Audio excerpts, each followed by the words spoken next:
Three, two, one. Welcome to the SaaS Pulse Show. My name is Michael Bertoni, and I'm the founder and CEO of SaaS Talent.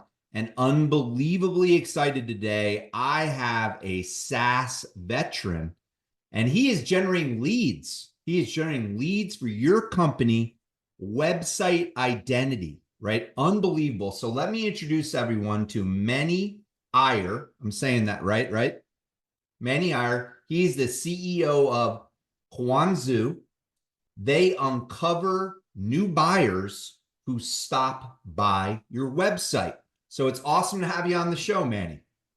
Thanks, Michael. It's money, but Manny, sorry. I yeah, said Manny. I said Manny. Manny. Right. no Absolutely. worries. That works. Yeah, Great. go Great to ahead. have you on the show. Yeah. So let's dive right into it here. The question that I always love to start with is the superhero backstory, right? So Okay. your backstory that brought you and to Kwanzoo, right? So how did that happen? How did you get to Kwanzoo? How did you come up with the idea? What does that sound like? Okay, fair enough. So listen, I've certainly been in the tech industry for many years. I mean, so engineer by training, right? I've been an electrical engineer, computer science degree, and worked for several tech companies. And then at one point, after being in the industry, working for different companies, this is back in the late 1990s and early 2000s, I started my first company straight out of, quit my day job and started a company Yeah. from the bedroom and I guess in the back office, if you will, right? But it was a corporate e-learning software. We sold into uh, companies to run their training and learning on the web. And then we sold Sure. it to PeopleSoft, became part of Oracle. So that was my first company. Took it from zero to, a few million in revenue, had about 30 people at the peak, exited it, got some decent return Nice. on that time spent, about 6 years.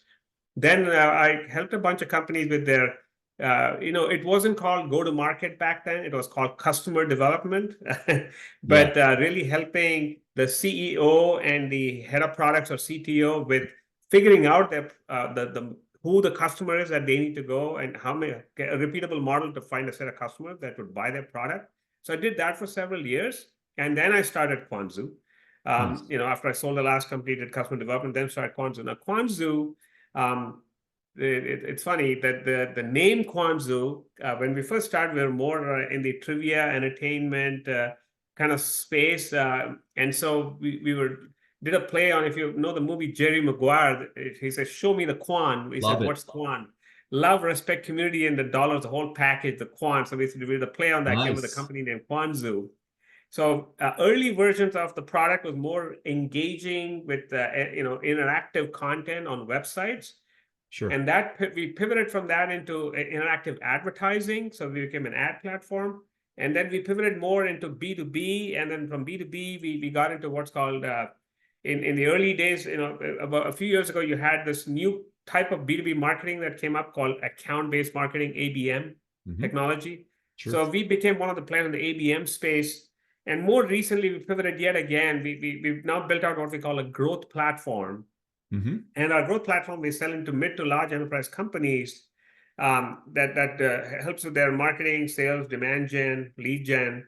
But as you correctly kicked off the show, you said, "Hey, they uncover new leads that show up on on websites." Right. That is the where we're seeing some incredible traction. So it's really around we call it person level or buyer level visitor identity on Sure. websites. So that's really the core of our of the call it the most differentiated piece of our overall platform offering that we've been taking to market. It's been about 18 months we've been in market with this technology. Mm.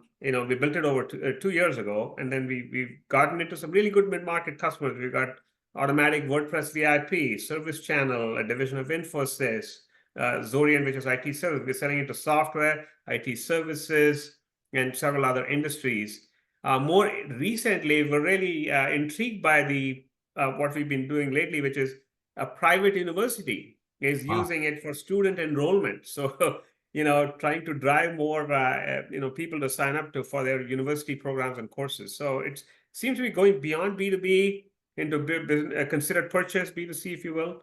So some of that, but there you go. So that's the origin story of the business as it stands today. Nice. Yeah, your background is unbelievable. So I didn't see the started software company, then sold to PeopleSoft, then sold that they obviously sold to Oracle. So that's a great journey.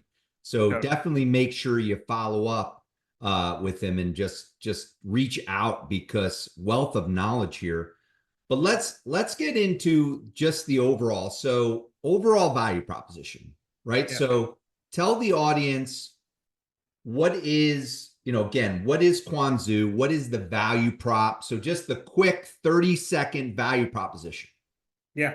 So the state of the art till last year was a B2B marketer could only tell the companies visiting their site, like Cisco's on my site or HP's on my site.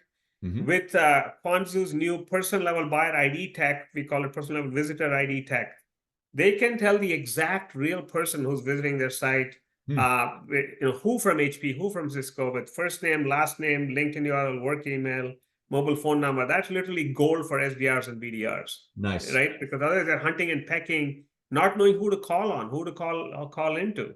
So significantly boosts the number of warm leads that an SDR, BDR can work with and turns them into pipeline and revenue for the company. So that's the net of what our value is for the customer. Now, today, what happens is if you want to generate if you want to generate leads of any kind where you know who the person is, if it's a form on your website that needs to get filled by somebody coming in, a Google pay-per-click lead is going to cost you anywhere from 80 to 150 bucks. Yeah. LinkedIn lead on LinkedIn is going to cost you several $100s. We're literally giving them these warm leads for just a few dollars a lead, warm lead. Yeah, no, it's unbelievable. I mean, to give that person level ID, I actually want to understand a little bit more about that. Like, how does that work? Like, so somebody uses your technology, they They have don't it have to fill out the installed, it's form. installed on the website, obviously, and probably in the header or whatever. How does it work? Like, how do you get this information? Fair enough. So we are part of what's called a data co-op. So the data co-op has brought together several hundred companies, and this is relatively new. The co-op is like 2 years old, right? So we were one of the early members of the co-op. Now that's just one source. We also have other data partners. So collectively, we've been able to figure out a way to, as somebody lands on the site, we make a few what are called tag calls, and from the calls, they're able to connect to their email address. So it will be Wow. their personal or work email. By the way, this tech works only for the US. Yeah, So I heard that. because of Right. the data privacy rules and regulations, we don't touch Europe because of GDPR, but we have built it in a way that it is CCPA compliant for California and so on. So Nice. every user member of every person has added what's called a first party cookie into the co-op. That's our audience data, which is the cookie data. It's opt-in data, meaning they've actually opted in to receive Nice. some kind of email communication, download some piece of content somewhere. And that's how the first party cookie audience has been built and aggregated, and we have access to that. And when we have a client basically who licenses this technology from us, they are able to we will surface this information, but only on their own website. Meaning, we're not going to do it if they serve up an ad somewhere. We're not going to go offsite, but it's on Sure. their own site because it has cookie consent policies in place. We are able to reveal it to that customer, and then, but the customer, we tell them, hey, if somebody has opted out on hearing from you, please do not use this information. Email them again. Right. So we ask them to maintain their own opt-out list and then use the rest of the information for doing any kind of outreach. Yeah, I mean, I think we pre-gamed on this a little bit. I've heard a little bit about this technology. So let's get into the differentiation, right? So there are other solutions on the market, right? There are other solution ID solutions. Why Kwanzoo? So why your product? Why should people bring in your solution? Yeah, no, that's a great question, right? So there's one thing I can tell you is today we believe ours is the most mature product or proven product or technology in this category, especially for the mid-market and the larger enterprise. There are some younger companies that have recently entered the space. They do pretty, their tech does work, and it does work in the SMB space. But what happens when you go into the mid-market and larger enterprise is the requirements in terms of data quality. They're very sensitive to every single work email or LinkedIn URL or mobile number being, accurate. So the hurdles are higher in terms of what their expectations are, number one. Number two, they want more controls. For example, with our tech, a mid-sized company can pick and choose the pages on their site where they want to generate the leads, right? Right. They also have other controls, things like what's called the ICP, or ideal customer profile, or defined set of companies that they want to go after. Nice. Controls around the titles, meaning I only want to pick up people with certain titles and title keywords. So more filters, more controls, more integrations into different marketing systems, Slack, Teams, file storage, S3 buckets, you name it. So Cool. that's what Yeah, I starts mean, to this differentiate that us from the co-op. competition. I gotta tell you, that co-op thing, we probably should have another. That sounds awesome. But let's get into your challenges, right? So you've been doing this, like you said, for 9 years. Yeah. You've been in business 9+ years. What have been some of the major challenges you've dealt with, and how did you overcome them? Yeah, I mean, look, for better or worse, we went down this path, this journey of building this business, uh, doing it, I would call it the old-fashioned way, right? Bootstrapping the business. Sure. Though we're right in the heart of Silicon Valley and San Francisco Bay Area, we haven't taken any venture capital VC money, not on this deal. There's no good or bad, right? Some people prefer that approach. We've certainly taken this approach. You own all the Um, equity. there you go. So it's more about, you have all sides of the argument, right? Right. If you bring in capital, you bring in a little bit later, you bring in true growth capital as opposed to giving up a lot of the business early on. That's certainly been, the way we've gone about it. We have had our fair share of challenges where, say we got into the ABM category or space, we were good in one piece of ABM, but a couple other companies got funded, they got VC money, they started growing, and they started building out some other modules faster than we did. So, some bigger players can outrun you in that sense. More tactically, the kind of challenges you always face running a company at our stage, for about 15 people globally, is a key hire for whatever reason, or a key player, in the product team, engineering team. If you do lose them, we've had that happen at some point or the other. Sure. That hurts, right? So because you got to do, you got to figure out how to kind of manage that. Yeah. That can be challenging. For whatever reason, if some key customer account chooses not to renew, that can hurt significantly because it's a dip in revenue. Not being able to keep that revenue going year over year. I would say I don't think there's any easy answers. You just gotta call it take it on the chin, grin, and find a way to get through it and live to fight another day. So Yeah, those were great. Those were great answers. I mean, in terms of you kind of mentioned it, people. yeah. So some people I talk to, they have very big things about their people, their talent, right? So what are you looking for? So what is talent acquisition for you? People, what's important to you in those areas? Look, I think I always believe that but first they are 100% remote and distributed.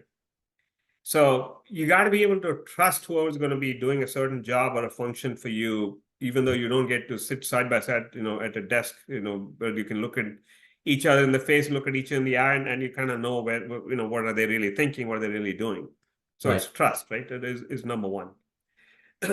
Number two is some things cannot be taught. I mean, you literally need to see very early on that they are driven, they are motivated, they get things done. You don't need to be looking over their shoulder, and then they go beyond. Go beyond meaning you ask for X, but you get more than X, back from them. You get creativity, you get good ideas, you get things that they're willing to do even without you asking for it. So Yeah, there's a couple of things. I call that. So there's two things foundationally that we're always looking for. You just said it. It's professionalism and proactivity. Yeah. So, and every day they're doing something for their customer that's proactive. or they're bringing you ideas that are proactive, right? All the time. So this has been great. So I love this last question because you've been a veteran. I mean, you went from startup to acquisition. What's your advice? All right. So what are your 2 or 3 biggest pieces of advice that you would give people listening to this? The audience listening to this, typically solopreneurs, early stage startups, right? What's your advice that you would give them? I mean, look, I think it's hard to do, but I would say um, try to maintain a sense of balance. I call it, you have your family, you got, folks that are concerned about you, and you're getting too caught up and buried in the startup journey, which can consume you. So just Right. trying to have that sense of balance on a day-to-day basis as you kind of are on this founder journey, right? Second thing is, really around, to the extent you can, like we did the way we went about it, because I had some capital from my prior sale or acquisition and exit that I could put into the business and do it my Nice. way.